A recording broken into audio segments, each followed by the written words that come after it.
Assalamualaikum warahmatullahi wabarakatuh. Kami dari kelompok 6 yang beranggotakan saya, Feby Sutianingsih, Zulkifli, dan Zikri Eka Kurniawan. Di sini kami akan menjelaskan materi yang berjudul Ulama-ulama penyebar agama Islam dan karyanya di kawasan Melayu. Di sini kami akan membahas beberapa ulama yang memiliki peranan penting dalam penyebaran Islam di kawasan Melayu. Yang pertama itu ada Hamzah Fansuri. Hamzah Fansuri adalah seorang tokoh tasawuf yang beraliran Sunni yang hidup di Aceh dan memiliki peranan yang besar dalam penyebaran agama Islam di Aceh dan sekitarnya. Makanya sampai sekarang Aceh ini disebut dengan Serambi Mekah. Hamzah Fansuri ini lahir di Kota Barus, sebuah kota yang oleh orang Arab zaman itu disebut dengan nama Fansur. Jadi kemudian nama itu dilakupkan pada nama Hamzah, yaitu Al-Fansuri. Kota Fansur ini terletak di daerah pantai barat Provinsi Sumatera Utara di antara Singki dan Sibolga. Setelah belajar di Barus, beliau ini membara ke daerah Aceh Darussalam. Di sana beliau menjadi pemuka agama dan mendampingi raja yang berkuasa saat itu. Jadi menurut catatan lain, beliau ini hidup di masa pemerintahan Sultan Alauddin Riyad sampai awal pemerintahan Sultan Iskandar Muda. Hamzah Fansuri merupakan ulama sufi, sastrawan, pujangga, dan juga guru agama yang lahir pada pertengahan abad ke-15 dan wafat pada tahun 1527. Menurut Profesor Zamakhsyari Dovier, beliau merupakan pendiri sekaligus cikal bakal tradisi pesantren di Nusantara. Sebagai guru agama, beliau juga menjadi guru Syekh Nurullah atau Sunan Gunung Jati di Cirebon. Sebagai seorang sufi, beliau banyak berjasa dalam berbagai kegiatan pengembangan ilmu pengetahuan di Nusantara. Sebagai penjangga, beliau adalah orang yang pertama kali menulis puisi sufi dalam bahasa Melayu Indonesia, sehingga disebut sebagai pemula puisi Indonesia. Paham tasawuf yang dianut oleh Syekh Hamzah Fansuri ini adalah wahdatul wujud atau tasawuf wujudiyah. Pemikiran Syekh Hamzah Fansuri lainnya dalam bidang tasawuf ialah tentang hakikat wujud dan penciptaan. Jadi karya Hamzah Fansuri ini banyak ditulis dalam bentuk syair dan prosa. Kalau sampai sekarang itu tuh terdapat 3 risalah tasawuf dan 32 kumpulan syair Hamzah Fansuri yang dipandang asli. Di antaranya itu ada karya Hamzah Fansuri yang berbentuk syair itu ada syair Burung Pingau yang bercerita tentang burung pingau yang melambangkan jiwa manusia juga dan juga Tuhan. Di syair ini mengibarkan kedekatan hubungan manusia dengan Tuhan. Lalu ada syair dagang. Ini berbeda dengan syair-syair yang Hamzah ciptakan lainnya itu yang bersifat mistis. Ini melambangkan hubungan Tuhan dan manusia. Jadi syair dagang ini menceritakan tentang kesengsaraan seorang anak yang hidup di perantauan. Lalu syair perahu. Kalau syair perahu ini melambangkan tubuh manusia sebagai perahu yang melayar di laut. Jadi pelayaran itu disebut kayak mara bahaya. Jadi jika manusia itu kuat memegang keyakinan pada Allah, niscaya sudah sampai ke tahap yang melebur perbedaan antara Tuhan dan hambanya. Lalu karya Hamzah Fansuri yang berbentuk prosa itu ada Asrul al-Arifin fi Bayan Ilmu As-Suluk wa Al-Tauhid. Ini berisi tentang pandangan Hamzah kalau makrifat Allah, sifat Allah dan asma Allah. Pada dasarnya syariat, hakikat, dan marifat itu sama. Lalu Syarab al-Asyikin ini berisi tentang perbuatan syariat, perbuatan tarekat, perbuatan hakikat, perbuatan marifat, kenyataan zat Tuhan, dan sifat-sifat Tuhan. Lalu Al-Muntari ini memberi tafsir atas sebuah hadis yang terkenal, karena siapa mengenal diri sendiri telah mengenal pula Tuhannya. Jadi Al-Muntari dapat dipahami sebagaimana mestinya hanya bagi para ahli tasawuf yang sudah maju dalam jalan ma'rifat. Lalu ada Syamsuddin Al-Sumatrani.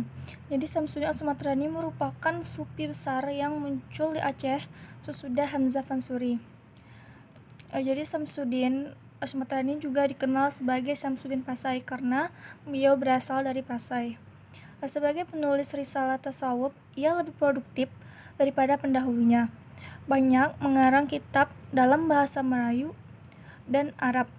Syamsuddin Pasaini seorang ulama yang sangat disayang oleh Sultan Iskandar Muda, sehingga ia diangkat sebagai pembantu dekatnya. Ia seorang pelawat Eropa yang berkunjung ke Aceh mengatakan kalau Syamsuddin Pasaini sebagai bishop, yang berarti seseorang yang punya kedudukan tinggi di istana Aceh. Di samping itu, ia juga seorang ahli politik dan ketatanegaraan. Lalu ada karya-karya Syamsuddin As-Samatrani ini yang antara lain itu ada Mir'at al-Mukminin atau Cermin Orang Beriman. Lalu ada Jauhar al-Haqaiq atau Permata Kebenaran, ada Kitab Harakah, Mir'at al-Iman, Kitab al-Martabah atau Martabat Manusia. Lalu ada Mir'at al-Muhaqin, Syarah Rubai Hamzah Fansuri, Thariq as-Shalihin dan lain-lain. Baiklah, sekian dari saya akhiri. Wassalamualaikum warahmatullahi wabarakatuh. Waalaikumsalam warahmatullahi wabarakatuh. Perkenalkan, nama saya Zulkifli, NIM 1051940. Di sini saya akan menjelaskan biografi singkat Syekh Nawawi Al-Bantani. Syekh Nawawi Al-Bantani lahir di Tanara, Serang pada tahun 1230 Hijriah atau 1813 Masehi dan meninggal di Mekah, Hijaz pada tahun 1314 Hijriah atau 1897 Masehi. Ia adalah seorang ulama Indonesia yang bertaraf internasional yang menjadi Imam Masjidil Haram. Ia bergelar Al-Bantani karena berasal dari Banten, Indonesia. Ia adalah seorang ulama dan intelektual yang sangat produktif. Menulis kitab-kitab, jumlah karyanya tidak kurang dari 115 kitab yang meliputi bidang ilmu fikih, tauhid, tasawuf, dan hadis. Dan beberapa karya Syekh Nawawi diantaranya adalah yang pertama As-Samar Al-Liyaniyah, Syarah Al-Riya Al-Badiyah. Yang kedua Al-Qad At-Tasim, Syarah Fat Al-Mubin. Yang ketiga Sulam Al-Munajah, Syarah Safina Al-Salah, dan sebagainya. Itulah biografi singkat Syekh Nawawi Al-Bantani. Dan yang kedua Syekh Abdul Hamid Al-Qudus. Ia lahir di Mekah. Untuk tahun kelahirannya ada dua versi yang berbeda. Dalam kitab Mukhtasar Nashrun Naur wa Zahar menyebutkan bahwa beliau lahir pada tahun 1277 Hijriah atau 1860 Masehi. Sedangkan dalam Syiar wa Tarazim lahir pada tahun 1280 Hijriah atau 1863 Masehi. Syekh Abdul Hamid Qudus wafat di Mekah pada tahun 1334 Hijriah atau 1915 Masehi. Beberapa karyanya diantaranya adalah yang pertama ialah Syahrul Arba'in An-Nawawiyah, yang kedua Syahrul Basmalah Fima ya. Assalamualaikum warahmatullahi wabarakatuh. Perkenalkan, nama saya Zikri Eka Kurnia, NIM 105190041. Baiklah, di sini saya akan menjelaskan biografi singkat mengenai yang pertama Syekh Nuruddin Al-Raniri. Syekh Nuruddin Muhammad ibnu Ali ibnu Hasanji ibnu Muhammad Hamid Ar-Raniri Al-Quraisy atau populer dengan nama Syekh Nuruddin Al-Raniri adalah ulama penasihat Kesultanan Aceh pada masa kepemimpinan Sultan Iskandar Sani atau Iskandar II. Syekh Nuruddin diperkirakan lahir sekitar akhir abad ke-16 di kota Ranir, India, dan wafat pada 21 September 1658. Pada tahun 1637 ia datang ke Aceh dan kemudian menjadi penasihat kesultanan di sana hingga tahun 1644. Pengetahuan yang dikuasai, Ar-Raniri memiliki pengetahuan yang luas yang meliputi tasawuf, kalam, fikih, hadis, sejarah, dan perbandingan agama. Selama masa hidupnya ia menulis kurang lebih 29 kitab. Yang paling terkenal adalah Bustanus Al-Salatin, namanya kini diabadikan sebagai nama perguruan tinggi agama UIN Ar-Raniri di Banda Aceh. guru. Dia dikatakan telah berguru dengan Said Umar Abu Hafiz bin Abdullah Basaiban, yang di India lebih dikenal dengan Said Umar Al-Idrus, adalah khalifah Thariqah Al-Idrus Ba'alawi di India. Ar-Raniri juga telah menerima Thariqah Rifaiyah dan Qadiriyah dari guru putra Abu Hafiz, yaitu Said Abdurrahman Tajuddin, yang datang dari Balkum, Karnataka, India. India pula telah bernikah setelah berhijrah ke Jawa dengan Syarifah Khadijah, putri Sultan Cirebon dari keturunan Sunan Gunung Jati.